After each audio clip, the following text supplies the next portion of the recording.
if you're a clinician listening to this right now, or an owner, 2,800 to 3,000 visits a week, thinking through that, how do we do that? Well, we need systems, but we don't really break down. We have zero training on how to develop a system. And so I had to learn how to go through, how do I create a process? So here's what we need to do.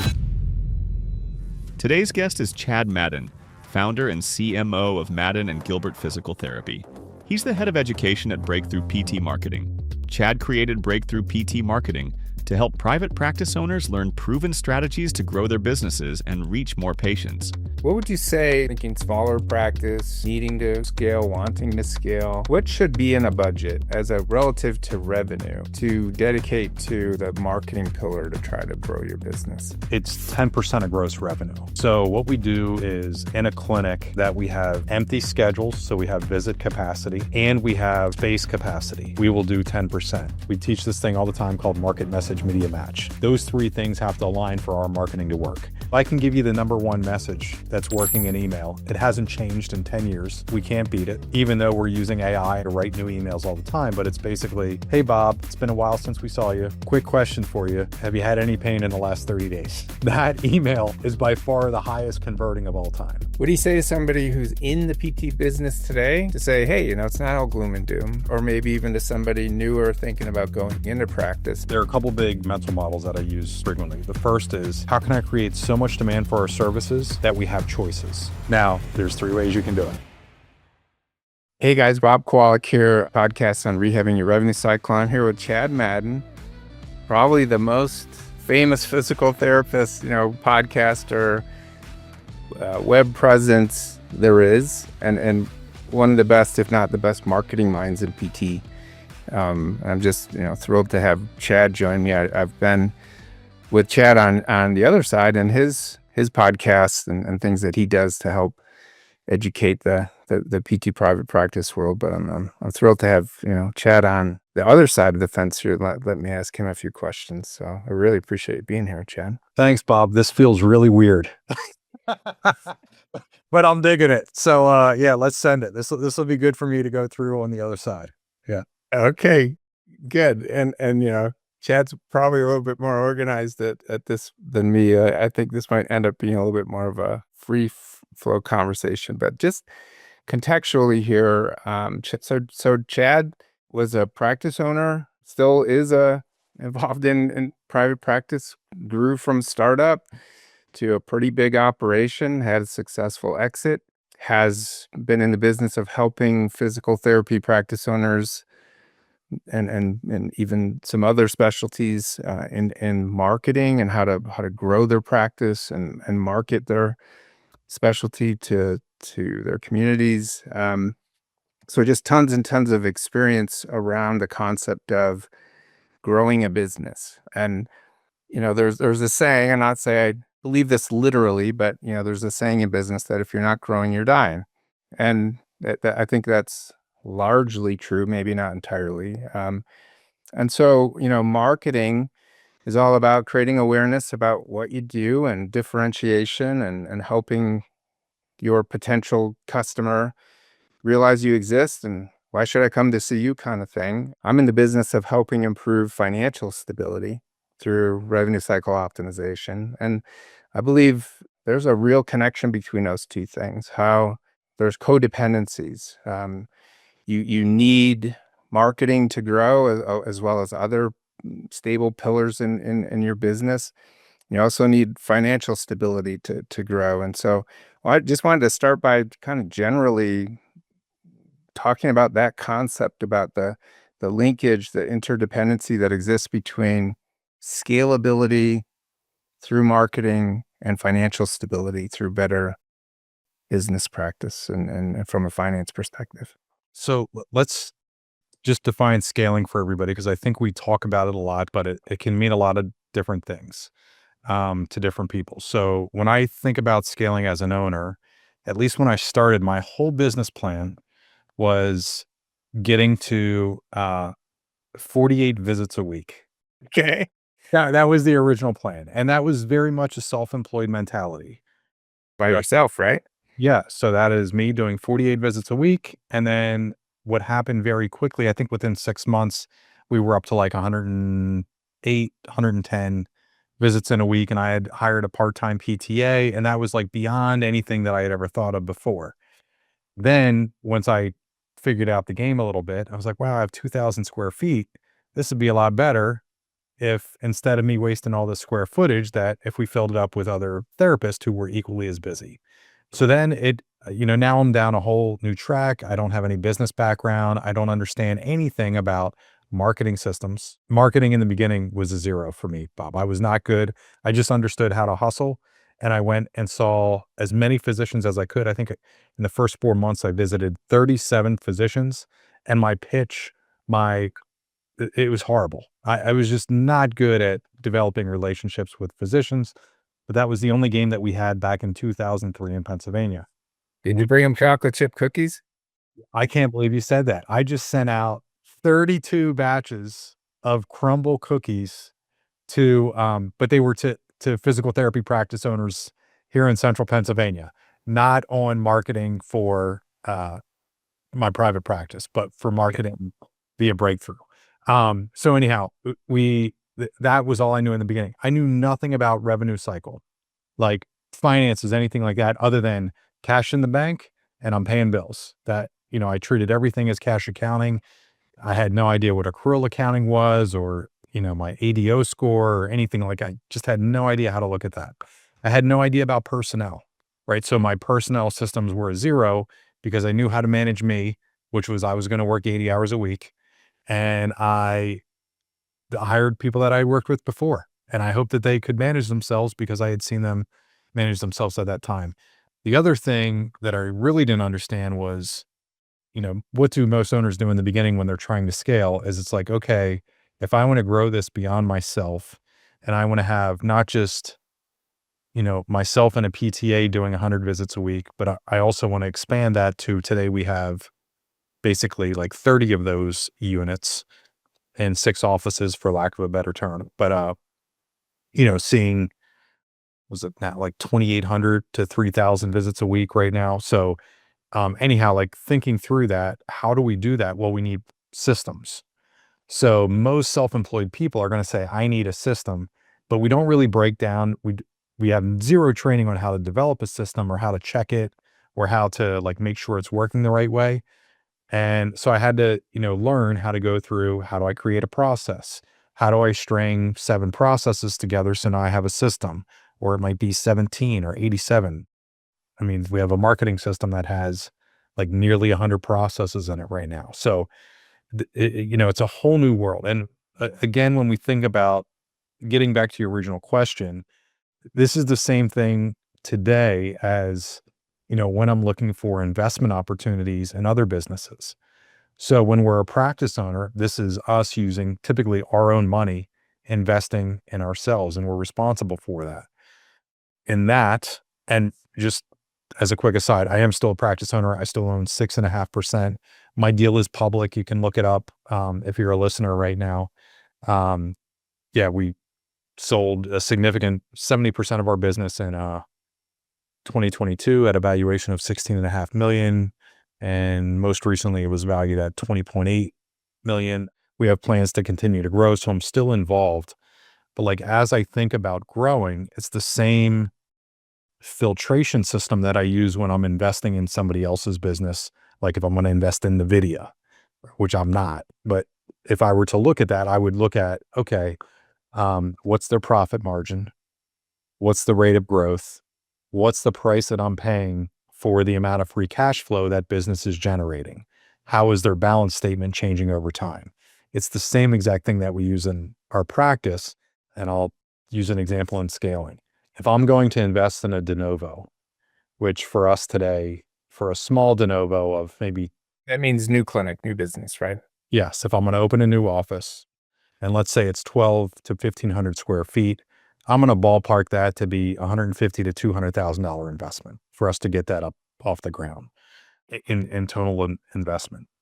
I would never want to do that with a clinician who can't control the 1,000 square feet, the 1,200 square feet that they have today. Because if the margin isn't there today, if I can't keep them, we call it green and high graduation. So there's 2 things that we look for. If I can't do it there today, I can never build a practice around them. And, it would be a fairy tale to think that I can take that clinician and then have them grow, a 5,000 square foot clinic or something like that. So we look at it the same today, and I'm happy to answer any other. Going from 48 visits a week to 3,000 is a bit of a jump. Yeah, yeah. Okay. And the way you think about growth and scalability today, with the history you have behind you and the experience you have behind you and the systems and the controls and the processes and all that stuff, right, is very different than when you were 50 visits a week, right? 200 visits a week. And the average physical therapy practice in the United States today sees about 800 visits a month. There's many, many, many of those. There's very few that reach the scale and valuation that you sold at.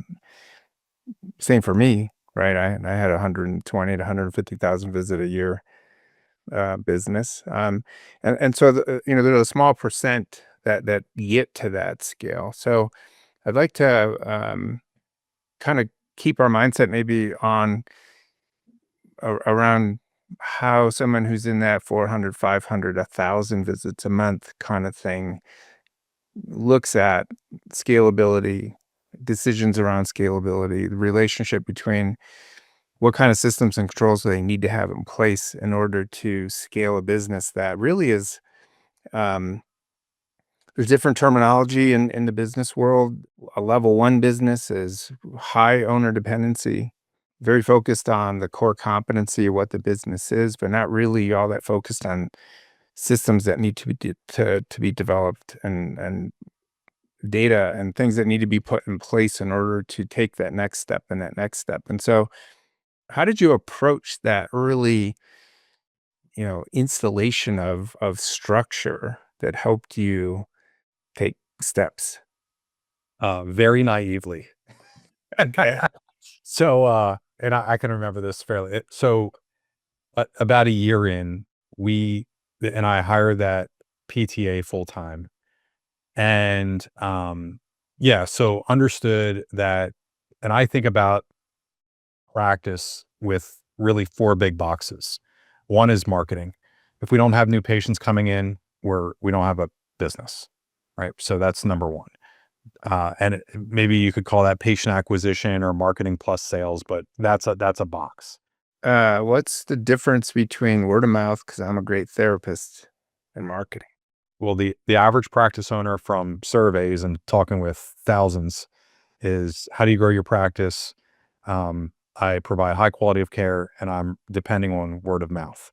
That came from a 1903 AMA guideline that you can go look up online. Like, it's crazy that nomenclature, that phraseology that still exists, but I still hear clinicians talking about that. We rely on word of mouth. There are really 5 ways you can generate a new patient in private practice, and 5 ways only. One is a reactivation. That's, you are going to your son's practice today, you're eventually discharged, and then you go back for a future issue or some sort of wellness or something where you're consuming additional services from him in the future. That's a reactivation. Second way is word of mouth, which I believe what most practice owners are referring to is like a friends and family.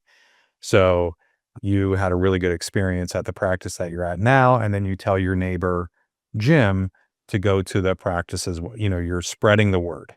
So that's the second thing that I'll qualify as a referral from an existing patient.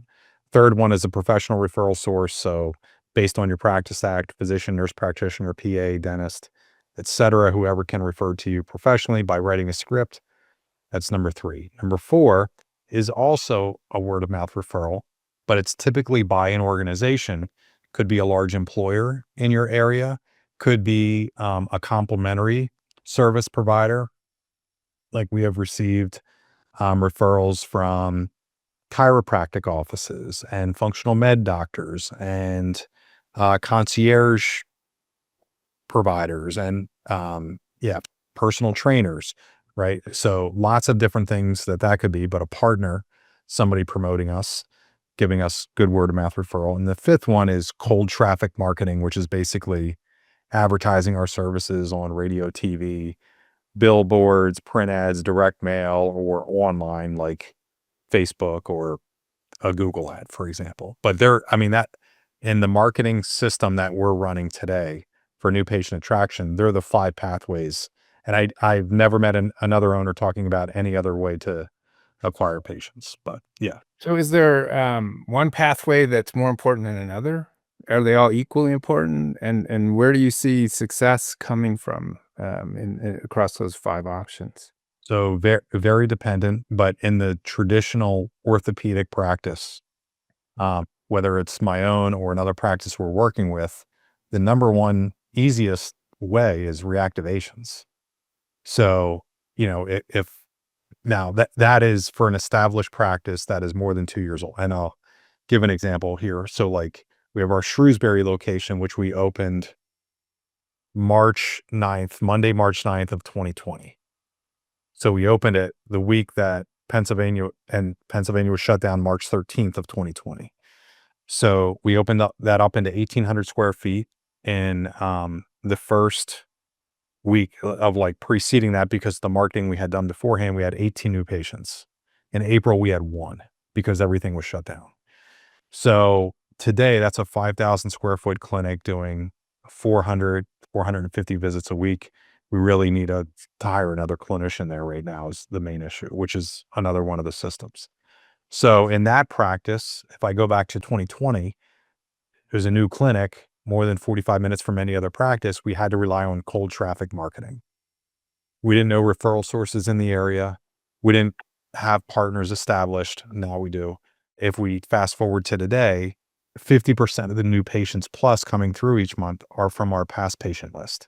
So they're either reactivations or word of mouth referrals, those friends and family referrals. I know that you have a business that helps practice owners do that very thing. How do you see in today's world? I hear a lot of chatter, out there about EMR systems, right? Saying they do that for the practice, that the fact that you have our EMR, your patient engagement, your marketing, it's just all dialed into our EMR. Okay. What do you think about that? Well, I get to see what is being sent out, right? So like, and I mean, this happens often where I'm talking with an owner and they'll say, oh, I do email. And they'll say, MailChimp or Constant Contact, or I do something through my EMR. And I'll just say, how's that working? And what do you think the normal response is? I don't know. And it's like, okay, so you have an email system, but it's kind of important, the frequency, the cadence, and then also what you're saying. So I can give you the number one message that's working in email. It hasn't changed in 10 years. We can't beat it. Even though we're using AI and everything to write new emails all the time, but it's basically, hey, Bob, it's been a while since we saw you. Quick question for you. Have you had any pain in the last 30 days? Right. That email is by far the highest converting of all time. Right. But think about what we're doing. We're sending it not to cold traffic, not to a partner. We're sending it to our patient list. They already know, like, and trust us. Of course, the person's going to respond and say, yeah, I know I saw you for my knee, but now my shoulder's bothering me. Right. So that we know that sort of, we call it the single question email. That's working really well across the board. I don't see any EMR trying to do that. And here's where they fall off. I think it's an unfair ask, honestly, as a practice owner. You know how complex revenue cycle management is, right? So now we're going to have a team that builds revenue cycle software with dictation, with documentation, with everything else that needs to happen for our revenue cycle to work. Oh yeah, and we're going to add in this marketing over here. In the position that I'm in, I get to see like thousands of messages tested, right? In order to get winners in A/B split test and really think about that. Typically where that EMR will fall off is on the, like, who does that response go to? How do they follow up? What's the conversion look like? I mean, we're well into testing, 10,000 plus messages with an AI conversion agent at Breakthrough that I see some other industries doing right now. But it's like having that well trained so that person who responds to the email or text actually gets over to being a patient. That's the real, like, yes, the EMR might send in the email out, but they're not getting the hand raise, they're not tracking it, and they're not able to convert it on the back end or help the practice convert on the back end and save time as well, because they're putting out bugs and fires and innovating on the revenue cycle side, or at least that's what I hope they're doing. Yeah, there's certainly a lot of software companies out there that are trying to be everything to everybody. I mean, what's happening now is they're integrating. So huge deal that's going to be announced here. I know Carl signed all the paperwork and everything, but a huge integration within private practice. And I think in the end, that's a consolidating market, and there's going to be 2 or 3 players left. You probably know you're reading between the lines on this conversation. And yeah, I mean, the goal is that we're integrated with both or all 3 of the remaining players. So we'll talk about how you know stuff is working here in just a minute. But so you said there were 5 things. The biggest thing of all being reactivation of prior patients, word of mouth referral sources, word of mouth from influencers, other experts, that and cold traffic. Anything else you want to say about the other 4? They're important. I mean, when we open a new clinic, a new practice, we have to start with cold traffic marketing. Now, there's some stuff that we do that is, and this isn't, you and I have never talked about this before. So I started thinking what the clinician can do, like one-on-one, which is like hustle, and what the practice can do from a centralized location. So if I go back, to the practice in 2003, the only thing that I was doing is trading time for money. There was no system, it relied on me hopping in my beat up Saturn and driving to the physician's office. And sometimes I would take food, typically sugar or baked good, right? Like white powder. I'm just another pharma rep here, but that mistake happened many times. But yeah, that's all I really knew how to do. Having said that, now we have centralized things. So like for our physician referrals, for example, we do a gloss stock double page mailer once a month, goes out to 3,000 referral sources in our area. We're not getting a ton from that, but the cost of that is so low relative to the 50 or 60 referral sources that we might get. Plus now we have really good relationships for doctors to sign that plan of care in Pennsylvania, and we only have 30 days, in our direct access. So nearly 100% are getting signed right away. So that's something that can be centralized. Now, what could our therapists do? This is what we ask them to do.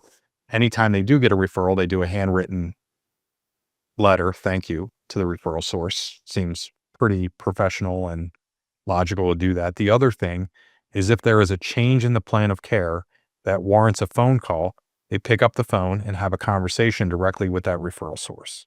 So, there's 3 different marketing things that can be done for physicians. We don't ignore those other areas, but we know where our bread is buttered. We know where, the Pareto principle, what's driving the vast majority of our new patients.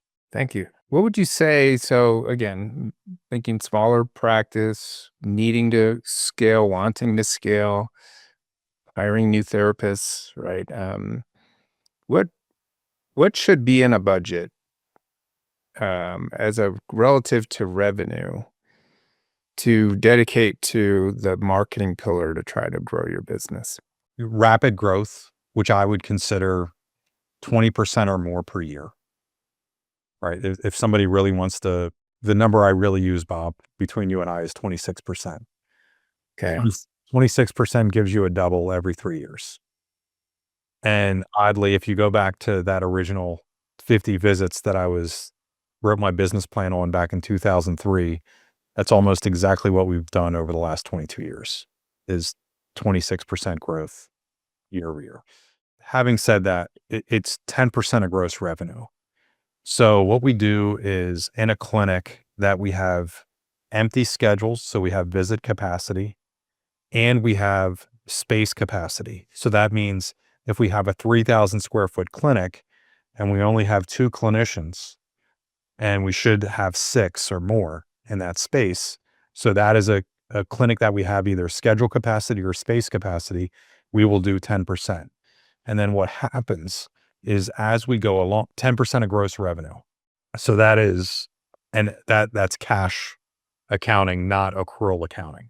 Gross. Sure. If we collect $100,000 in a month and we still have the capacity to treat more, we don't have a wait list in that clinic, then we're investing up to $10,000 a month in our marketing.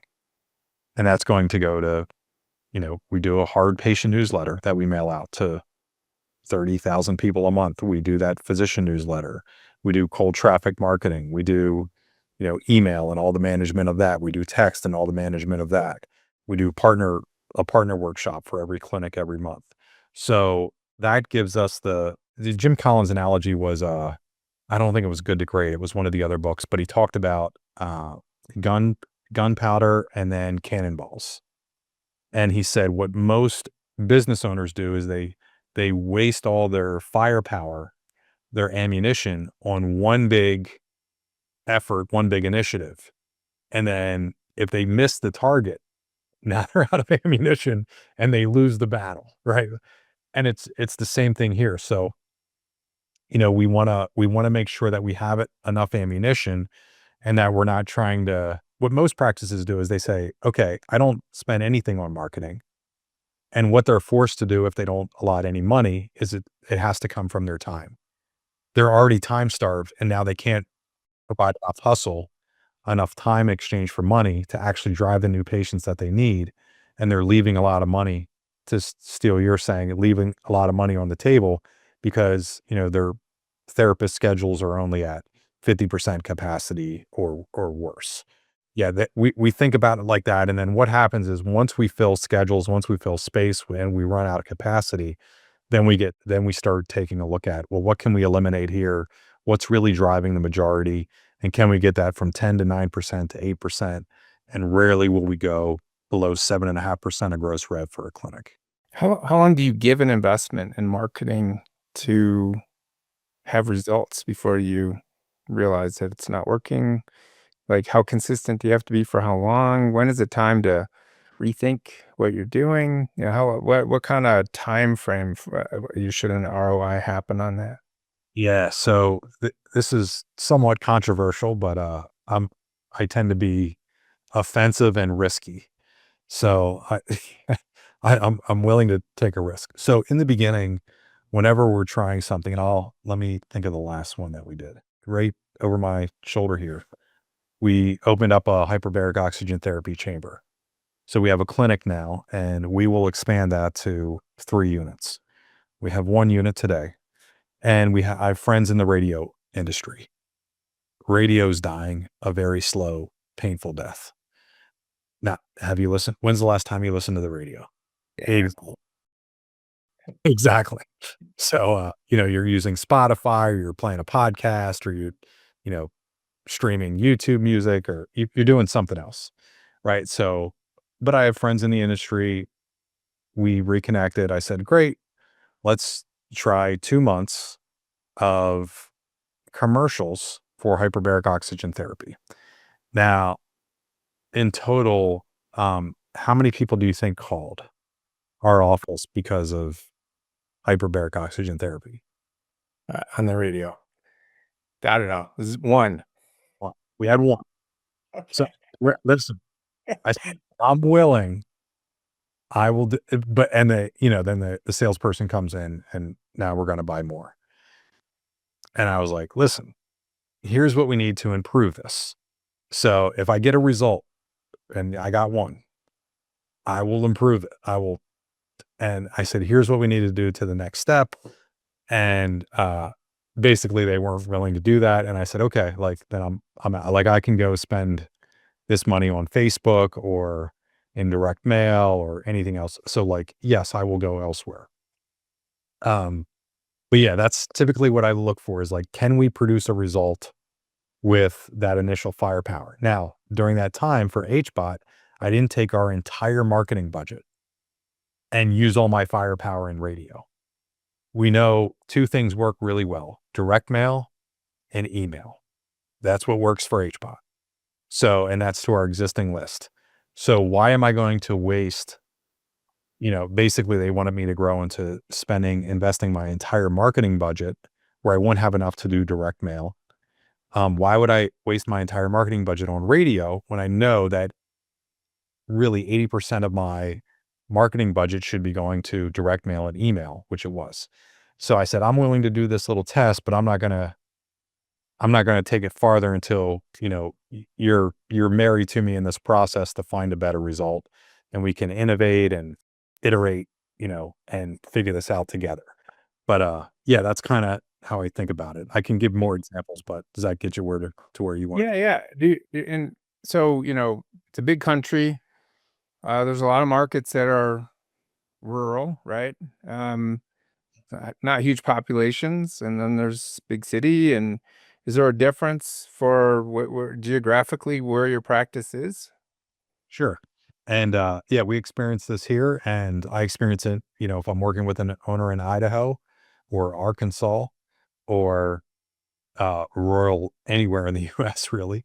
It's different than working with an owner in New York or what was the last one that I just talked with? Had a ridiculous population, Dallas, Fort Worth, pretty big area. Yeah. So in a small rural area, how are they different? How are they the same? So like in our Dolphin office, the entire town is 1,742 mailboxes. 1,100 of those are on our past patient list already. We own the whole town. There's nobody else there. We don't need to invest a ton in cold traffic marketing. If I'm aiming where you're going here, there's really some things that have to align. So people in Dolphin, right? Like if you would go there right now and you would look in the parking lot, there are probably 7 F-150s. At least one of those is painted in camouflage. There's likely a rifle on at least one of the back windows of that. And you probably have some like Calvin and Hobbes stickers, keying on like a Chevy logo or something like that on these trucks. That's where we're at, right? So we're going to match. We teach this thing all the time called market message media match. It's not original to me. It's been in the industry for a while, but those 3 things have to align for our marketing to work. So with our market, we know what I just explained, who it is that we're reaching out to. The message that we use, we have to talk about pain in a way that they talk about pain, right? So they're going to say, my knee hurts when I'm doing stairs. That was my best central Pennsylvania accent. That's as deep as I could go. But that is right. Like that's very Dolphin. The media that we're using, we have to use media that they're on, right? If they're not listening to the radio, I'm never going to reach them, right? Like I could do $1 million a month in Colorado. Yeah, your Steamboat, Colorado. I'm never going to reach you because I'm using a media that you don't consume, right? So my message could be amazing. I could have picked you as my target market, but I have no alignment because you're not listening to the radio. So in Dolphin, what do you think people listen to? Like, how do you think we reach? What do you think the most effective marketing is in a very rural area like that for us? I really have no idea. The rodeo. One is Facebook. The second one is the mailbox. Okay. We do an additional postcard mailer, and it works amazingly well. So what population, 1,700 town, where you own the town, there's no other game in town. What does that translate into in terms of visits per month in a PT clinic? 200 visits a week. We can do 20. So, I'm a revenue cycle guy, right? Former practice owner. And we're talking about 10% of your gross revenue being a marketing budget. How do you think maximizing the conversion of therapist time to cash, which is what revenue cycle is about, right, actually fits into having the resources you need to successfully market? I mean, basically what I hear you saying is, how do we make sure there's enough left over for marketing? Super high level. What therapists do, right? I'm a therapist, you're a therapist. What we do for a living is convert our time into potential revenue. Yep. Unless we're totally into the cash business, right? if you're a revenue cycle business, which if you're dependent on third-party reimbursement for services, you're a revenue cycle business. We take time and convert it to potential revenue, and then all of our revenue cycle functions, credentialing, authorizations, verification of benefits, patient registration, clinical documentation quality, coding, modifier use, billing, all these things are revenue cycle functions. So they convert potential revenue to cash. And do you see, in your experience, that there's opportunity to essentially create opportunities to fund things like marketing by optimizing revenue cycle, like going from time to cash? I'm going to review of some things that you and I have talked about, so that won't be new to you. And then I'll give you a new spin Okay. that we've developed here. Mike and I have put a lot of work into around this and breaking it down on the clinician level versus management or business owner conversation. So the review, I lost my train of thought a little bit. Revenue cycle, bringing it back. Oh yeah. So take a look. If you're an owner listening to this, take a look at next week's schedule. Right. And if you're booked and you have a wait list, fine, take a look at your associate or one of your other therapist schedules. And let's say they can see, let's say you're doing 40-minute appointments because you've listened to Bob, and you're doing 38 or 40-minute appointments. So you have 60 treatment slots available in the week. Now, and let's say you only have 50% of them full. You're probably not even covering your cost with 30 visits a week, right? Nowhere near that. So that to me is a marketing problem, right? If we don't have enough visits in and we have a high graduation rate, so we don't have leakage somewhere, then we have a marketing issue, right? And I would go through, what am I doing for my reactivation? How's that working? Right. And I would start, that's how we solve in each of our clinics. So we think about it like that. On the other end, we try to invert this, Mike and I did. And did you and I ever discuss Rockefeller habits or any Vern Harnish work, scaling up? Yeah. In one of the models that Vern Harnish gives around business, he talks about these two things that we're constantly trying to balance. One is relationships. So this is relationships with our patients, relationships with our coworkers, or in our case, employees, or team members, and then relationships with the community, right? So that's one end. The other end, we have what I'll call production or business math, right? So most of the time, if you're a clinician listening to this and an owner, you're very oriented towards the relationship side.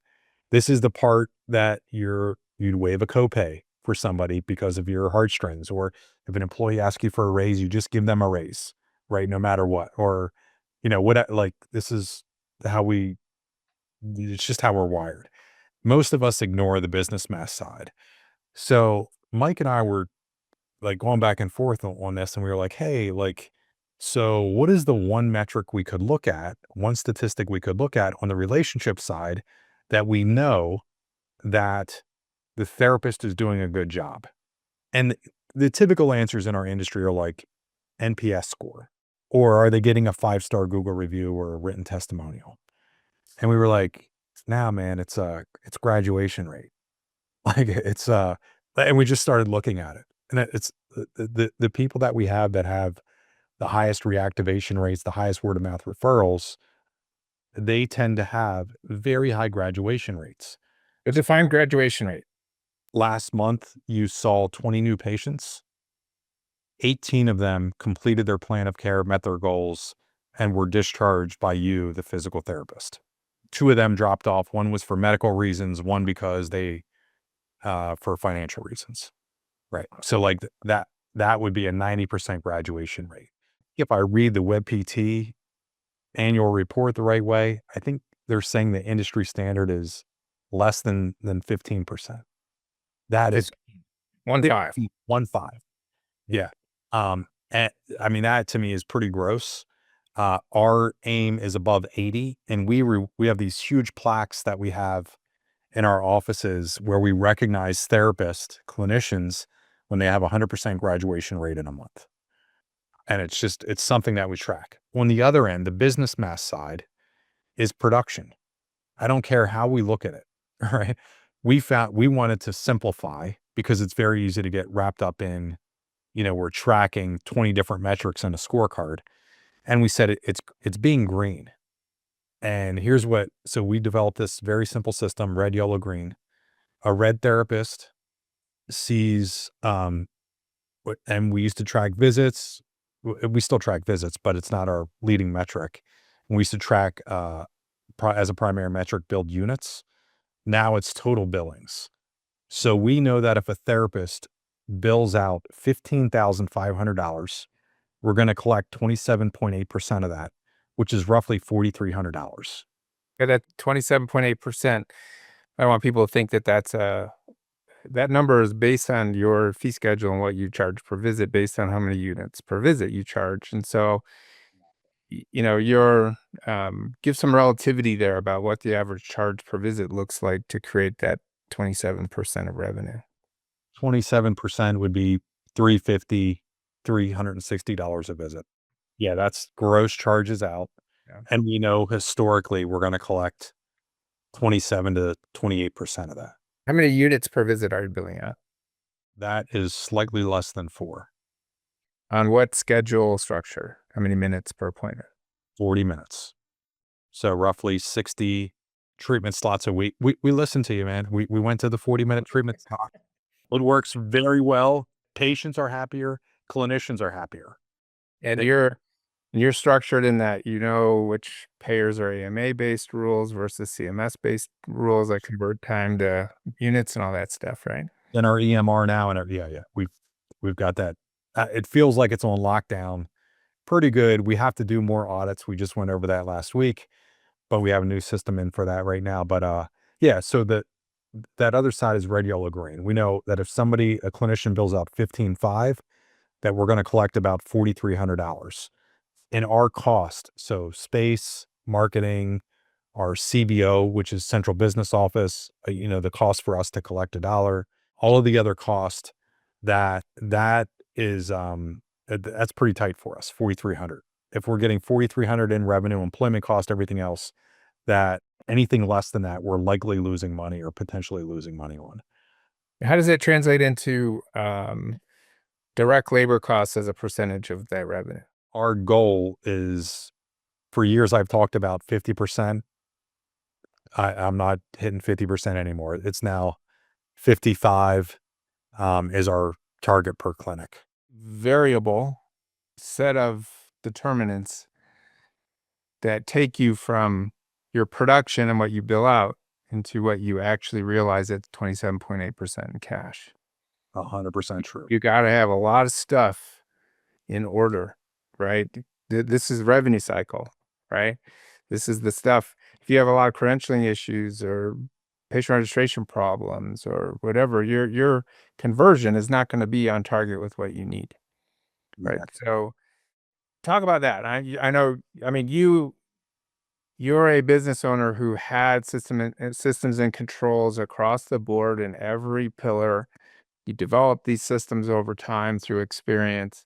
But I want to go back to this foundational premise that is here, that there is a connection between your ability to scale and market and how successful you are at converting time into cash. I could talk about that forever, but I don't want to be the one talking about it. I want people to hear from a successful practice owner how important it is to have systems and controls and data and process in place, not only clinically, not only marketing, but the stuff that determines how well you get paid. So what I know how to do as an owner, and I want to give credit here where credit is due. So Tracy Doherty is our CFO, and she's a partner. So Chief Financial Officer, partner, runs our revenue cycle, and she is fantastic. She's been with us for 15, 17 years, I think now. And she's really grown, within the organization as we've grown from a single practice into where we are today. And so I'm honestly going to be fairly ignorant. I'm going to come across as fairly ignorant in my conversation here. Here's what I know how to do. I know how to look at a vital metric in our finances. So I can look at a revenue number, see what we build out, see what we collected, see how that compares historically, and make sure that we're on track. We also look at AR, right? And it's not called an ADO, but it's a very similar, like on average, how many days is it taking us to collect? We don't compare it to what it should take, but we know if that's under 20, I think it's 21, that's good for us historically. So there are some vital metrics that I look at every single month in financial. She's watching it every day. So it's even tighter, right? And she breaks the AR down into all the different buckets that you possibly can. But what will happen is when there's a problem, my only role is to go in and look around. And Bob, full confession, I've never personally logged into our EMR in my entire life. It's only been over the shoulder of another person. She downloads all the reports for me. I print them out. Like, I am so old school. Like, I'm surprised like we even ended up on the same link here without a smoke signal or something like that. There's the value to just knowing that somebody's watching. Yeah, yeah. So I will sit over her shoulder and I'll say, okay, let's look at this. I'll give you an example.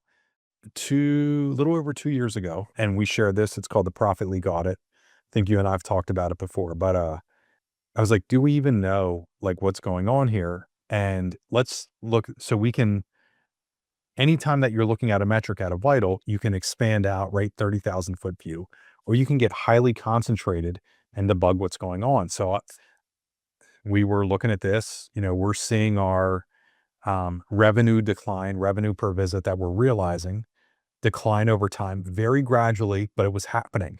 I mapped it out then across like 18 months on a monthly and quarterly basis. And then it was very dramatic and people were like, oh, like now I see it. I'm like, yeah, like this is dramatic. Let's take a look. We didn't know how to solve it as a group. And I said, okay, Tracy, you and I are going to schedule an hour. You're going to walk me through. And this is what I did. I said, okay, I want you to pick any, this is like the trust but verify that you and I talked about earlier. Pick any day or any clinic we started with. And she said, okay, Harrisburg. I said, pick any clinician. And she picked Brett. And I said, okay, pick any day of the week that's a 10-hour day, treatment day for him. And she picked a day. I think it was May 25th, 2023 off the top of my head, if I remember right. She went into that day. And I said, okay, so he starts at 8, he works until 7. We mapped out the whole day. Show me what he's doing in each block. Revenue that he generated. And May at that time was more than 60 days out, so we could see the actual revenue realized.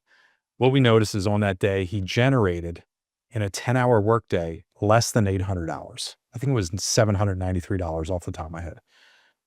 So we're like, okay, he's generating $79 an hour. We're not making money. Like, we're losing tremendous amounts of money. Then what we did from there is we rolled that out with all the clinical directors, where they had to go in and audit their own schedule for at least one day and then come back to us and give us 3 findings that they had. Well, finding number 1 is that we were billing 4 and 5 units for some insurance companies that were capping it us at 3. So to have a 1-hour appointment slot was pretty not smart, that we were giving away care. And that's how we voiced it internally. I'm not sure if that's going to fly with compliance people, but for us, it was like, we're providing care that's not being reimbursed and will never be reimbursed. So we should probably stop doing this, especially if we're having a financial crunch. So we took a look at that. So we went to 40 minutes. We also noticed that some payers cancel more than others. So their patients with certain insurance companies are more likely to cancel.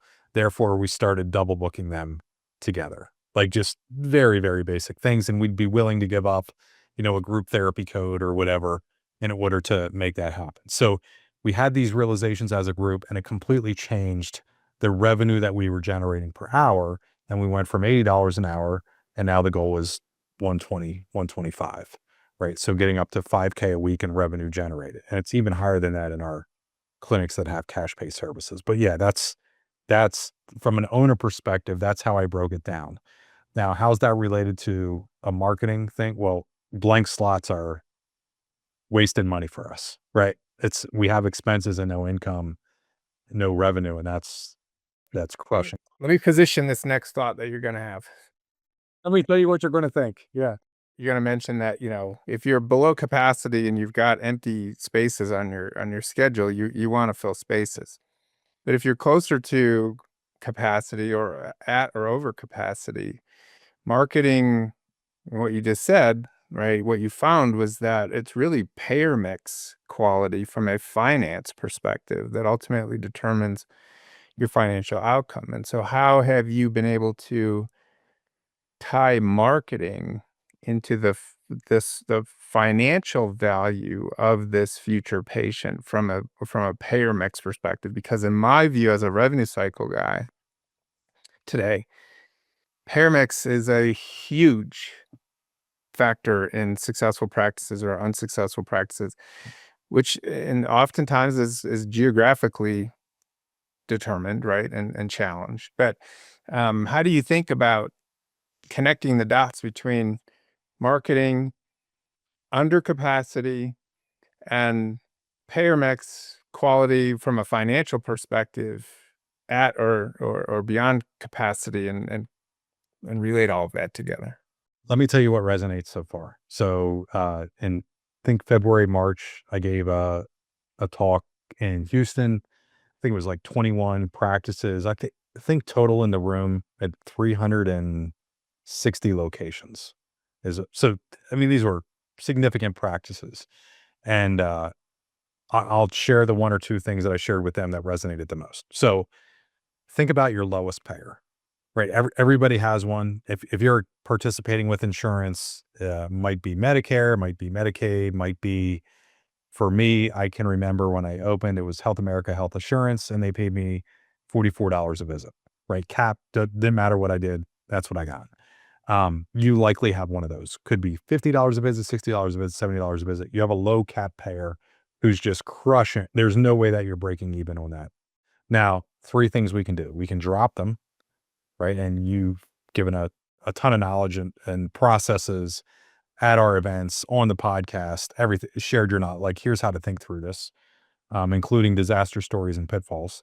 You can renegotiate, which doesn't work amazingly well in those situations.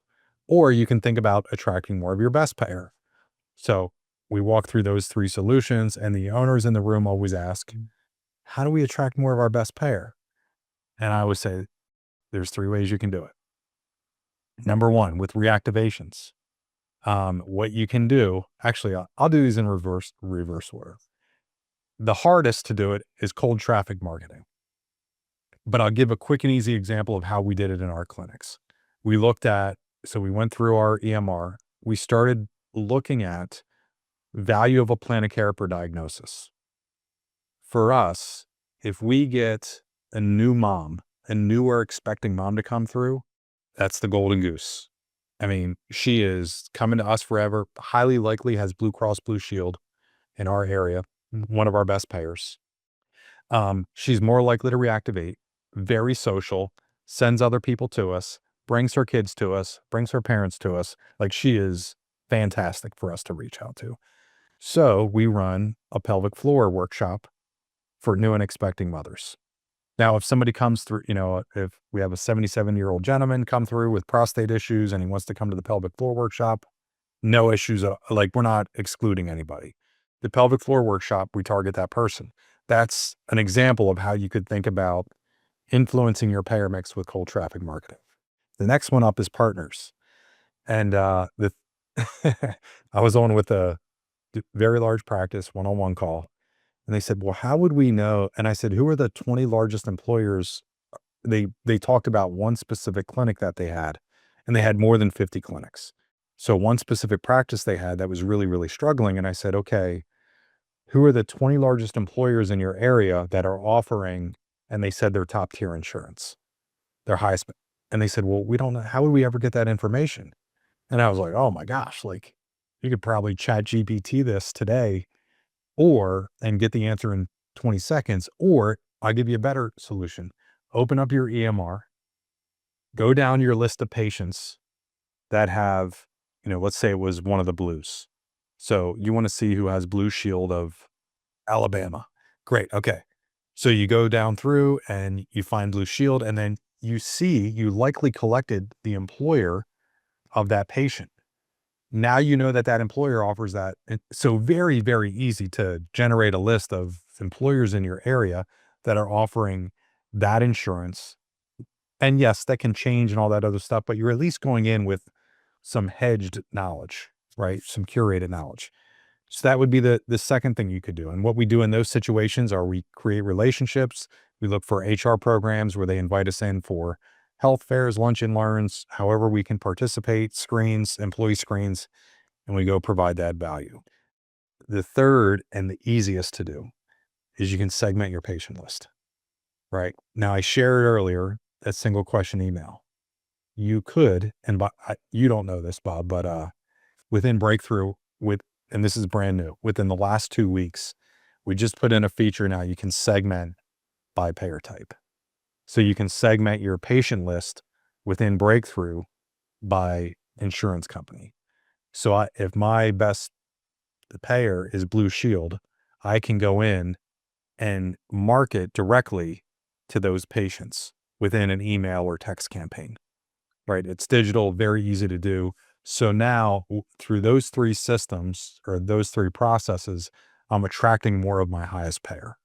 And I think for most of us, if we were in a situation where 100%, like if you want to get crazy in a stretch dream, if we were in a situation where 100% of our practice was our best payer, we'd be in a very healthy financial situation that would easily allow us to scale. So what do you say to you know this better than me, that there seems to be a mindset of young PTs, right, coming out of school, the money doesn't matter. Yet they want to be paid a lot, but they don't really care how their time translates into money, for who they work for, right? So what you're talking about is a finance-oriented strategy to scaling a practice, which helps margins, which the higher your margin, the more healthy the business is, the more you can spend on marketing, the more you can scale, the more you can pay people, the more you can do fun, cool stuff, right? So certainly a relationship between profit margin and scalability. So a couple questions that are related. Do you have a number under which, from a profit margin perspective, it becomes really tough to scale? And then secondly, how do you address with the professional staff, the providers who convert time into potential revenue? How do you address this kind of issue of, well, their time's really not the value of their time isn't all that important to them? So first question is like, what is the profit margin, which we're going to have trouble scaling? It's 10%. Below that or below, it's rough going. Yeah. Anything under 10%. And we constantly look at how much square footage do we have gross? How many visits a week are we seeing? Do we need to add more clinicians or more new patients? Yeah. Then we're firing off another. So if you don't mind, just quick tangent. So you said 55% of revenue to labor. Yep. Where are you at with percentage of revenue for fixed overhead non-labor? Rent, stuff, equipment, leases, that kind of thing. I don't know. You know? Okay. I can get it, but I don't want to.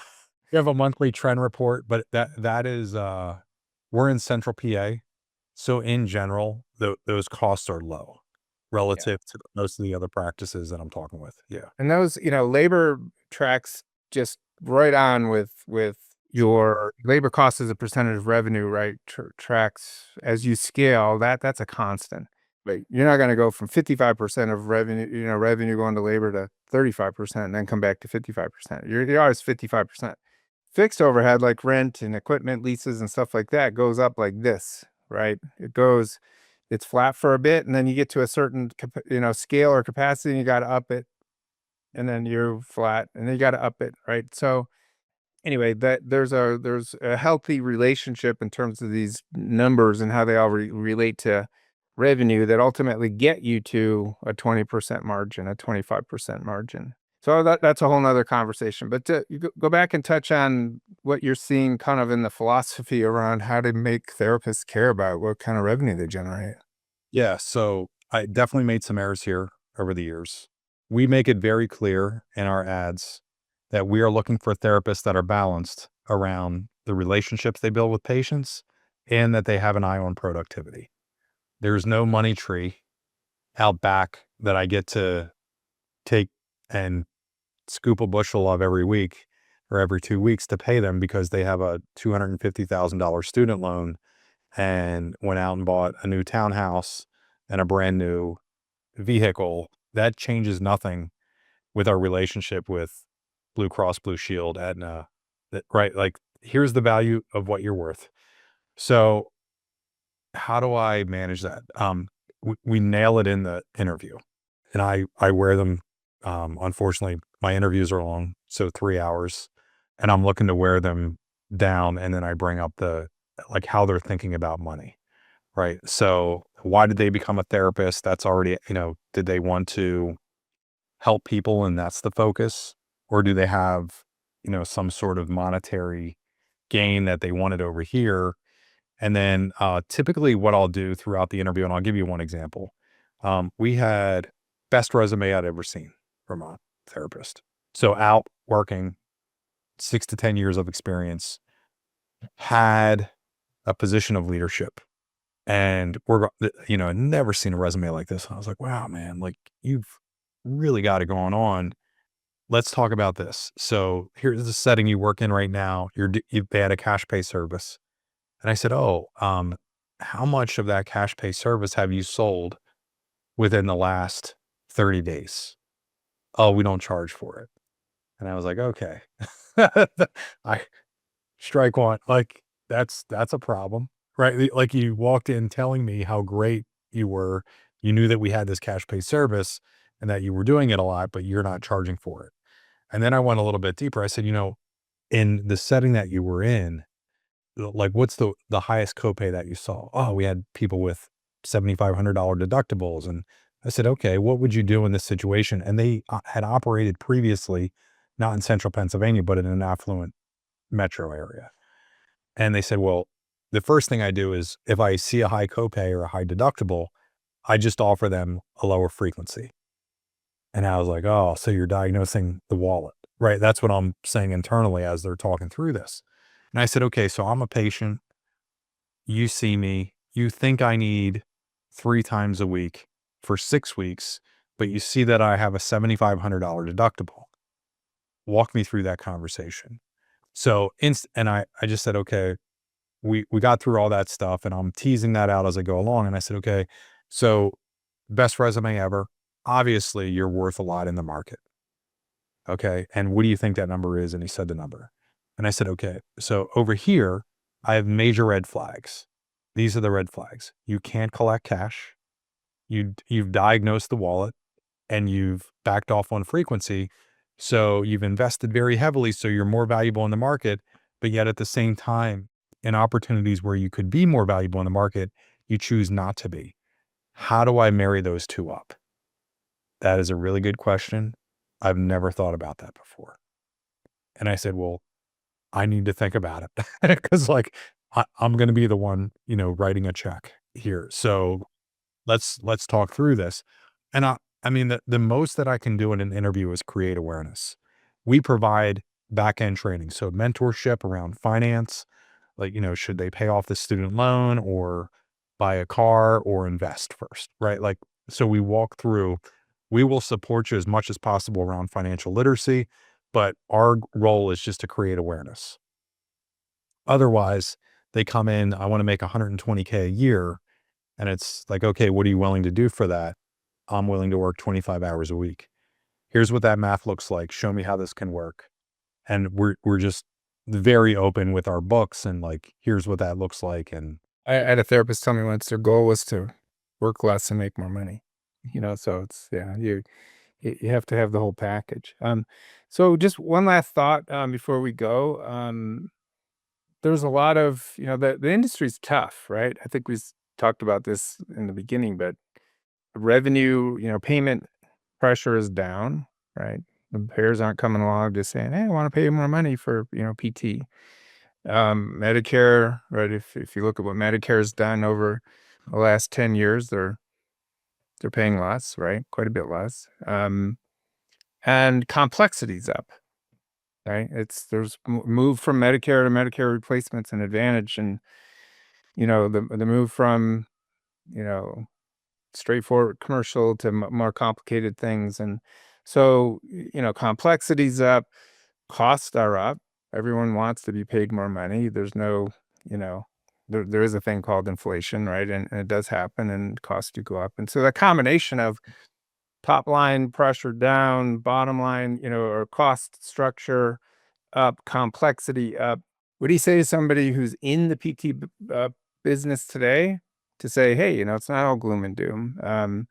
What can you do? Or maybe even to somebody newer thinking about going into practice. I mean, how do you're a very experienced guy. You've had a lot of success. You're great with data and understanding cause and effect relationships between things. What do you say to that person who's thinking about maybe it's time for me to just get out? So one is that there are a couple big mental models that I use frequently. The first is, how can I create insatiable value? And what I mean by that is, how can I create so much demand for my services in the market?